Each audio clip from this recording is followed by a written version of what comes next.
Our next speaker for this evening will be Mr. Kim Oystein Næss. Mr. Næss serves as the lead analytics architect at Hitachi Vantara and is an expert in digital innovation through data-driven analytics. Mr. Næss will speak on how big data technology is helping industries to create meaningful and actionable data and have an accurate overview of all resources. Mr. Næss?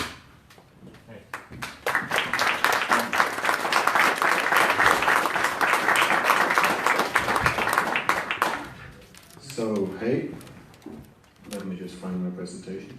Okay, it's good. So Kim, working with also in Hitachi, but also working on the Norwegian Computer Association. I am a board member at the BI and Analytics team. Also on the Norwegian Research Council, or Norges Forskningsråd, as a panel expert for IoT and AI projects that are being submitted to us. So first and foremost, to go a little bit into history, so back in the 40s and 50s, a lot of the things with AI, especially that we're talking about today, was more or less the frameworks, the solutions, a lot of the models, etc. They were thought of and constructed, and people started thinking about what can we do when we have the power of enough CPU and storage, etc. And funnily enough, back in the 50s, they said that, well, if you get 10 of our brightest minds in one room, we can solve all of our problems. I was pretty optimistic.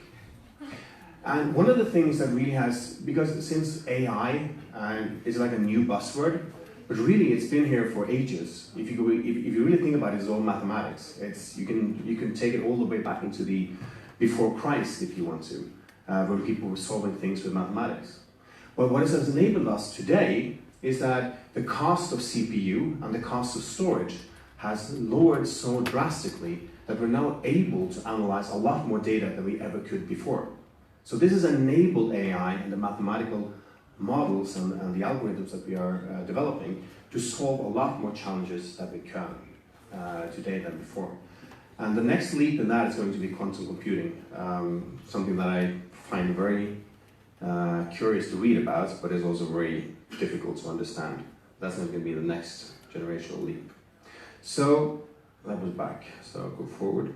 So I just wanted to, so just want a little bit of backdrop of myself. So my first recollection was, of course, with Hitachi, was not computers, with television sets and hi-fis.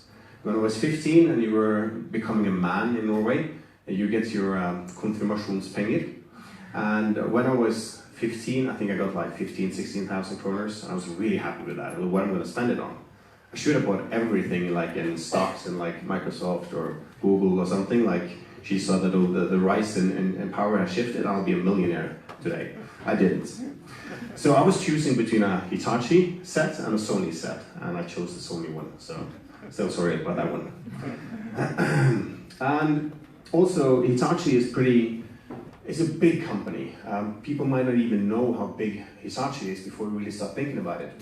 We deliver everything from MRI, magnetic resonance machines at hospitals to take your MR, to X-rays, to do pharmaceuticals, to do chemical solutions, to building trains with a lot of the 2,000-3,000 sensors per train. You think about it, Hitachi manufactures it. So we're also, when you say about the sustainable future and we need some companies to take action, so we're part of the problem, but we also want to be part of the solution. Now I represent Hitachi Vantara, and we are the technology division of Hitachi. We deliver everything that you are interested in with data, from storing it, to enriching it, to activating it, and to analyzing it. Now I also like robots, they're pretty cool. This is the Atlas one, which Boston Robotics built, pretty amazing. And I just saw a video showing what Atlas was able to do like 2 years ago to what it's able to do today. And then you can be either on the left side or the right side of people thinking the robots, if they will take over, is we're going to have a Terminator Judgment Day. I don't know. I am an optimist. I do believe in the future. So I do hope it's going to be good robots. I like this guy. I had the opportunity to meet him. Because I had like 14 Teslas, I'm a huge fan. I had the original Roadster back in 2012, so I love that. And Today, and also linking that in, because Hitachi also does robotics, he does autonomous driving. We deliver some of the autonomous driving systems to Honda and to Toyota. So we're linking into all of these kind of businesses. And what I'm really proud of is that, and this is the website of Hitachi, and you were speaking about doing good, companies that do money or do good. So Hitachi's slogan is social innovation is powering good. We are powering good. That's what Hitachi want to do. And we live by that. We made our own, we have about 800 companies within Hitachi Group, and one of those companies is I don't know if it's a non-profit organization, but the only thing they do, Hitachi Social Innovation, is try to make better ways for a sustainable future for all of us. It's one of our biggest bets, it's one of our, what we really want to do. And of course, the sustainable development goals are there. We live by them, or we want to live by them. So, McKinsey, everybody listens to them, right? Even Gartner listens to them. Data and analytics are changing the basis of competition. What can we do with data if we have enough data at a problem and you're utilizing the right analytics, the right AI? Can we solve it? And I do think that we can. Now, just recently we had in the newspapers here in Norway, Tina, who are responsible for delivering the milk in Norway, were saying that we have to close down most likely several of our dairy, not dairy farms, but the mejeriene, where they are taking in the milk, because they are seeing a dip in demand for milk. And I find this kind of strange, because if Tina had been following the trend of especially the Western population, and more likely in Norway, you see that the trend of drinking milk is really declining. The trend of eating meat is really declining. I've been a vegetarian myself for 2 years, trying to be vegan as well. So I don't drink milk anymore. I drink Oatly, which is a oat milk, which is from Sweden.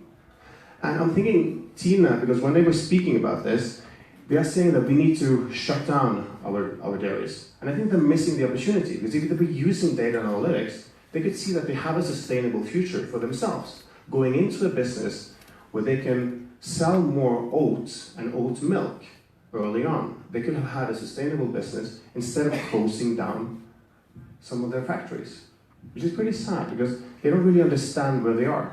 Now, I know that Tina has created one oat milk, Gryr, which came, I think, last year, but I think they're missing the timing of when they're coming out, and people don't even know about it. How many know about Oatly? Can I see a raise of hands? A lot of people. How many people knew about Gryr? Come on, no, not too many. So Tina, you're missing a big opportunity here. Utilize data analytics even more. Now, XXL, myself, I've been profiting, or I don't know, wasting my money. Capitalism is a problem if you think about a sustainable future. I've spent too much money at XXL at their warehouse clearouts, because I think there's a good opportunity for me to save some money. But what if they had started to think about a smarter way of doing their buying? They have a big bet when they're buying in so big bulks to get the low prices that they're getting. Because if one winter goes bad, or if you suddenly we're not interested in going cross country or going skiing or biking or anything, or something goes wrong, their warehouses are piled up. Maybe they should understand a little bit more about the buying trends, enrich that with some more weather data, forecasts, etc., and go more into the supply chain of ordering more as their stocks actually go out. So the stocks of the warehouse go out. They could have been much smarter into what they do, is my belief, if they utilize data analytics in an even better way. And if anyone is here from Team or XXL, then I'm sorry, but come speak to me afterwards so we can discuss it. So within 12 years, 80% of financial firms will either go out of business or be rendered irrelevant. This is just with the financial industry. What I want to emphasize is that it just doesn't go only into the financial industry. It goes into every industry. Everyone needs to change. Everyone needs to be more sustainable. One of the companies that we worked with was Stenoline. So with Stenoline, they had a challenge for us where they said that, well, we want to be better, we want to be smarter, and how can we do it? We have a lot of data from our ships already, the ferries that are crossing the Baltics and in between Norway, Sweden, Denmark, and Germany. and some more places. But how can we utilize that data to find some more insights? Well, first and foremost, our goal was to help an AI augmentation, an AI captain of their ships, to help them make better decisions.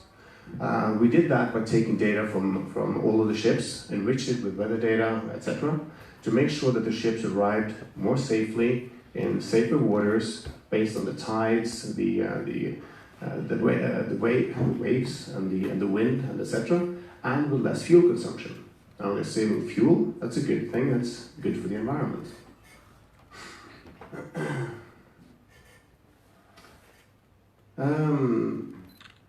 That one is really not visible. So, Nick, for your PowerPoint skills, come see me afterwards. I can show you how to copy and paste with the original formatting in place. So this one says that the light bulb didn't come from continuous improvement. You need to have some sort of aha moment. Now, if somebody, so the candle didn't come from the continuous improvement of the light bulb. Now, by that I mean that if the inventors of the candle wanted a better and better and better candle, they would not have ended up with a light bulb. Obviously, perhaps a bigger candle, bigger cord, bigger flame, whatever. It was a brand new product. And going into a little also what you said earlier, so when we think about the way we consume things, that the guy with the 6-year-old TV, he can't use his TV anymore. It was the original light bulb factories that started the business of selling something over and over and over again. The original light bulbs, if you've ever seen one in a barn or somewhere, you can see them still. They're over 100 years old, and they're still shining.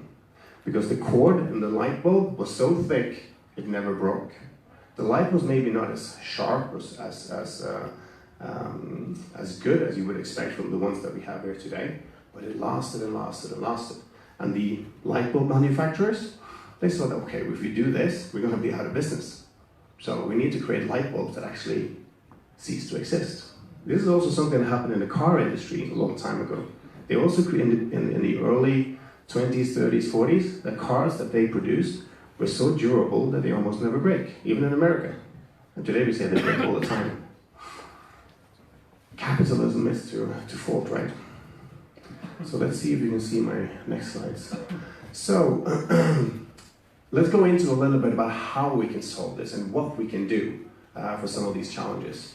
So within IoT, and IoT is a great way for capturing data from a lot of things that are around us. It can be from this room, it can be on me as a human, it can be on wearable devices that I have that will capture data about me, or in a factory, or on a ship, or on a car, etc. Now what's good with that is that any kind of IoT has a data source that's being outputted that you can subscribe to. You need to connect to it. But then you need to see that you have data from a lot of different sources. Now the people creating that data, or the sensor creating that data, they might not have intended to create that data in a readable format so you can understand it, in a business format that you can understand, in a human format that you can read. Now we need to do some conversions.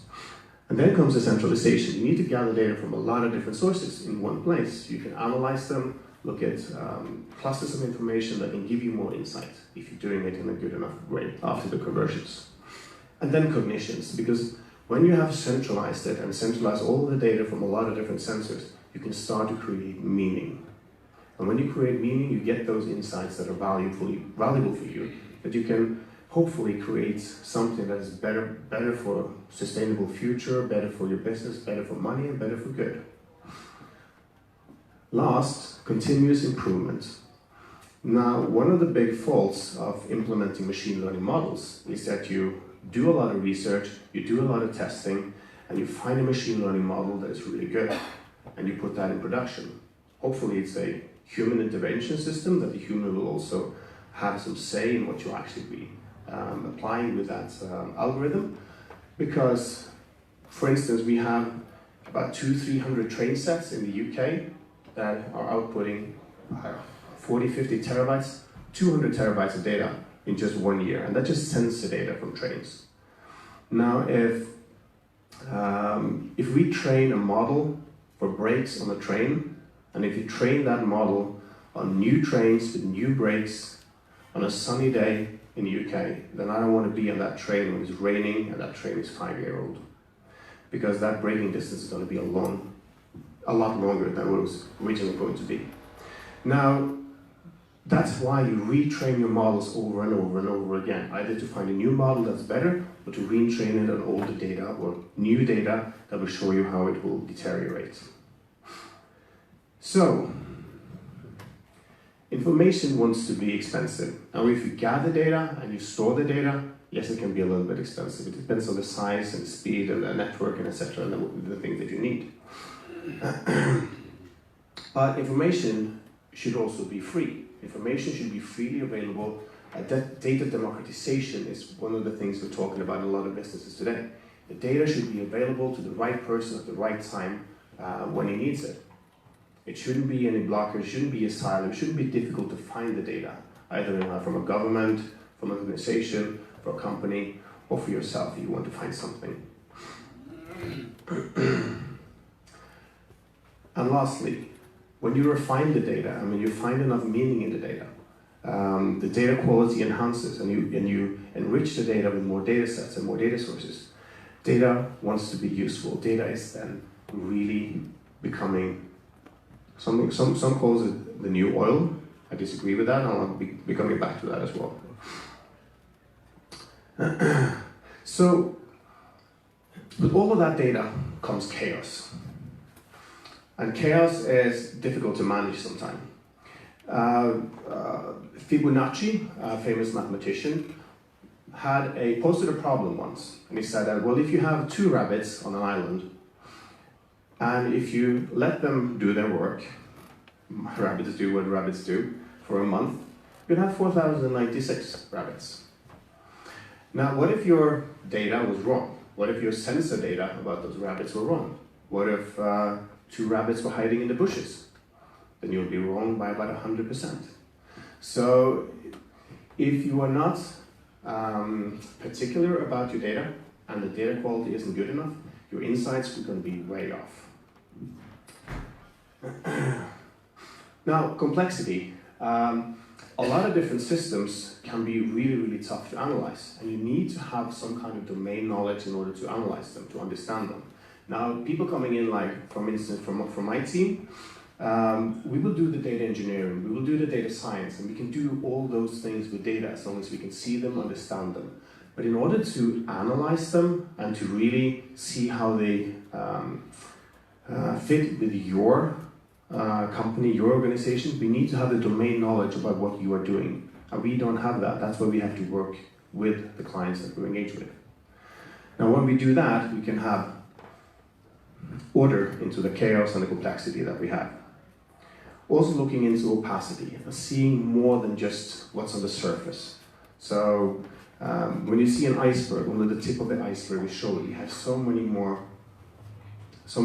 more to it underneath that you don't really see. And that's the same thing with a lot of different systems. If you start gathering data about just one thing, I'm pretty sure you're going to have to have a new discussion about what other data we can bring in order to enrich it to get better decisions, better insights before we take the decisions.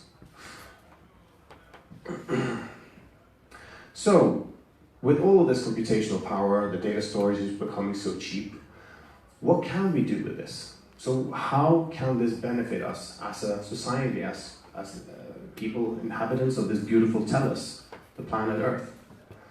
Well, first and foremost, one of the industries that we are working with, Semiline was one example, and I'll get back to one more use case afterwards, is within transport and shipping.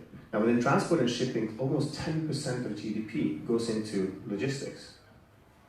Now, 10% maybe not too much if you're thinking about maybe my wallet and what I spend money on. But if you go to the poor countries of the world, and if they can reduce some of their GDP, like 5%, for them, 5% more means that they have more money for food, for clean water, for energy, people that are absolute necessities for them. I might have 5% more for XXL. Correct, yeah. We also have problems with war zones and areas where we are facing adversities. I think I'm going a little bit behind schedule as well. I'll do a little bit faster. One of the fields we are also working in is within farming. Now, one of the next big breakthroughs in farming is, it might be a disruption to the farmers, but that might be a good thing. The tractors were, in the old days, people were having an ox and a big plow behind them to make sure that the fields became fertilized, and you can sow your crop there. Now, then the tractor came and made it a lot faster, and the machine came in and did that work easier for the ox, so the ox could relax a little bit more, will become dinner. The next thing is that we're going to be replacing the farmer itself, because one of the good things about autonomous systems like tractors is that they can actually work a field, because it's in an enclosed environment, but there are no roads and hopefully no other animals or humans. So they can actually plow the field automatically 24/7 without anyone else having to interrupt it. Now, if you can do these kind of things, if you can find the places where the soil is good, where we can have a automized farming environment, especially for places like this, the amount of, I think it's about a 70% increase of the plants and the corn that we produce today can be increased by 70% just by applying this. So the future is open to suggestions. Social innovation is one of those businesses that we have been working with, and that is a really, really nice slide. So thanks, Nick. This goes into, you should have copied it with the original source formatting. So I have a black background, that's why these aren't showing. This goes into digital Darwinism. So digital Darwinism is that companies are being disrupted. Companies see that their existing business models or existing markets are being changed. And if they don't see it, they will go out of business. Since 2000, 52% alone have gone from the Fortune 500. It is estimated, oh, you lost that one as well. It's an estimate that 75% of those companies on the Standard & Poor 500 will be replaced by 2027. These companies need to take data analytics more seriously in order for them to cope with that. And being sustainable is one part of that. So, can you truly say that your organization is really effective at using data analytics? Do you have data in silos? Are data free and can move freely to whoever needs it when they need it? That's one of the hard things. So is data the new oil? In a sustainable conference as we are today in a speak, it isn't. Data isn't the new oil. You should stop using that term. Because the oil is something that is not replenishable. It dies away. It's not going to be more of it. But as an energy source, we can compare it to the sun. So data is more like the new sun, because great animations when it's not shown here. That's going to be even harder. Okay, let me just skip fast. Okay, so really, data is the new sun, because as data is being gathered, it will only add more and more value. So as you add data, it actually adds value as you go along. And it's totally sustainable, because it will never wear out, like our sun, well, in a few million years maybe. So, we have worked with a lot of different companies. I'm going to be finishing off with Caterpillar and shipping, because it's one of those things that we can really change the way they do their business. And it's going to be a lot more sustainable if we can help them on that journey. Now, Caterpillar was collecting data from everything from the propeller to the hull to any kind of machinery that was part of the boat, in order for them to understand how the boat was moving forward. How can they move forward in a more predictable manner? They also started enriching that with a lot of third-party data sets like weather, about the currents, etc., for them to understand what was helping, what they could utilize to make those ships go more fuel efficient. We helped them by connecting all of those IoT sensors data and building one repository and helping them analyze those data with machine learning models and visualizing them in dashboards that their operators could use. Now, they found that by applying these techniques, they created their own Caterpillar asset intelligence. From every part of the ship, they now have maybe not a physical or a digital representation of a digital twin, but more of an understanding of a digital twin of everything that goes on in the ship. And when they had that, and they can visualize everything that happened on the ship, they could more accurately understand what savings they could have. So this is just power savings on the boat, and that's fuel savings on the boats, but also reducing unplanned maintenance, having the ships run when there's jobs for them to have. So the cars will be parked for a long time. Ships will also be parked. And the ships and a parked ship is still running, so it's going to be releasing emissions as a parked ship. They don't turn it off. They can't, or they can, but it's not very good. And reducing unplanned maintenance, because when you are doing so scheduled maintenance, like on a car that we're all used to, that's something that happens at regular intervals, but it's never something that's really a precise science, because my Audi dealer or my Tesla company or whatever, they say, well, bring in your car every 20,000 kilometers or 40,000 or 60,000, and we replace those and those parts. Based on our history and based on our experience, those parts will wear out approximately then. But that's just a safety measure. We are throwing away so many good car parts every year, and we've been doing that for 100 years. That is ridiculous. Because the brakes are never worn out when I change them.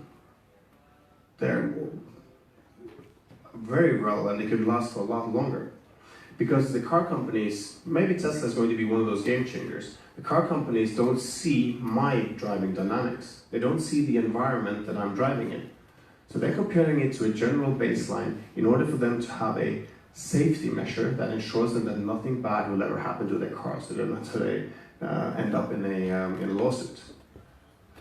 We should do that with a lot higher precision by enabling IoT data from all those cars. And that's what the Caterpillar are doing, like it's a Tesla on the ship with what they're doing today. And with that, I'm finished. Thank you so much. Sorry about the slides, Kim.